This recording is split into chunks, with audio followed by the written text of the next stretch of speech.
In this video, I'm going to show you how to make a clipping path in Photoshop. A clipping path is a closed vector path or shape used to cut out an image. So anything inside the path will be included after the clipping path is applied, and anything outside of this path that we create will be left out or clipped. So let's take a look at how that works. I'm in Photoshop right now, and I'm going to grab my pen tool by hitting P on my keyboard.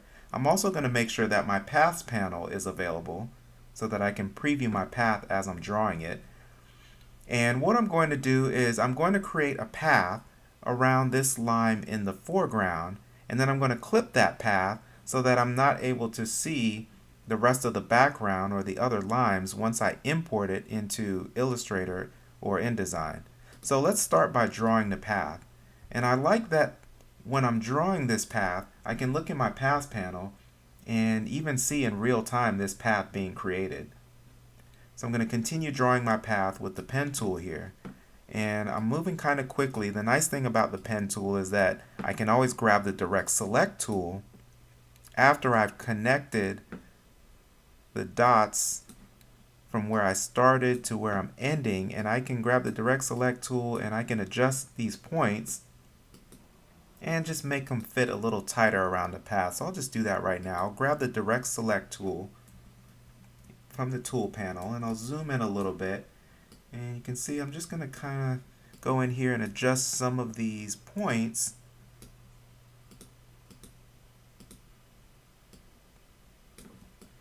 And I'm just kind of moving around my document here and adjusting some of these Bezier curves.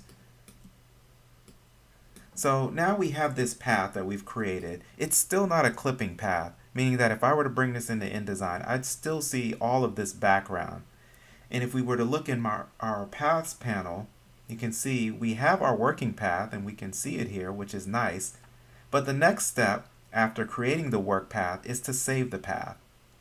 So I'm going to go to the menu flyout in the paths panel, and I'm going to click on Save Path. And I say this is the next step because the third step will be to clip the path, but as you can see, clipping path is grayed out here. We can't do that yet. So first we have to make the path, then we have to save the path, and then we'll clip the path. Now when we select Save, we can give it a nice fancy name. I'm going to call mine Lime, and I'm going to confirm that. So now we have saved this path.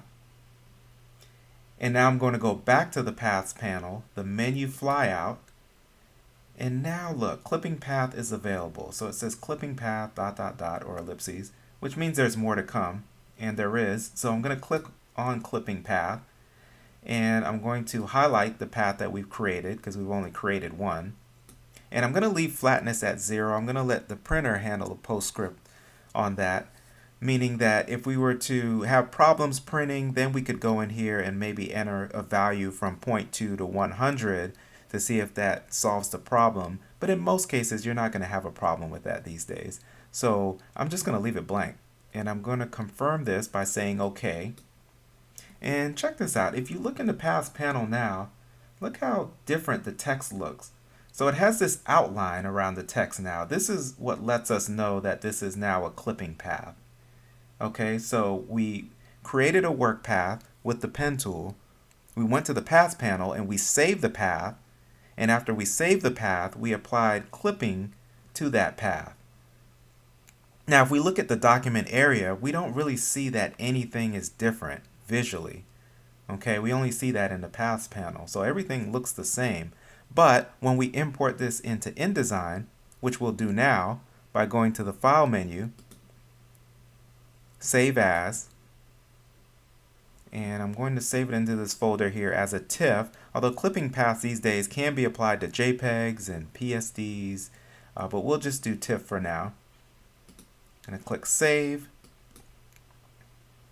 I'm going to bypass the default options since these don't really affect how the clipping path will be viewed in InDesign.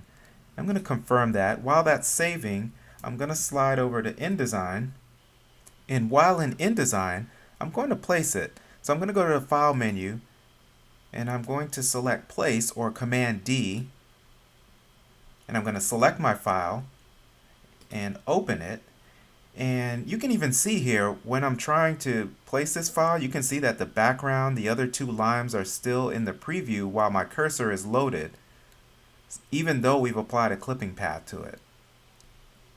But as I place this file, you can see that the background is actually knocked out by that clipping path. So we applied that path to this lime and we clipped it, which essentially created transparency. So if I were to move this over text or over this color background here, you can see that the background is being hidden. And I say hidden and not erased because if I were to grab my direct select tool and hover over this path, you can see that the background actually is still there. It's just being clipped by that clipping path that we created. And that, my friends, is how you create a clipping path in Photoshop, which will create transparency once you import that file into Illustrator or InDesign.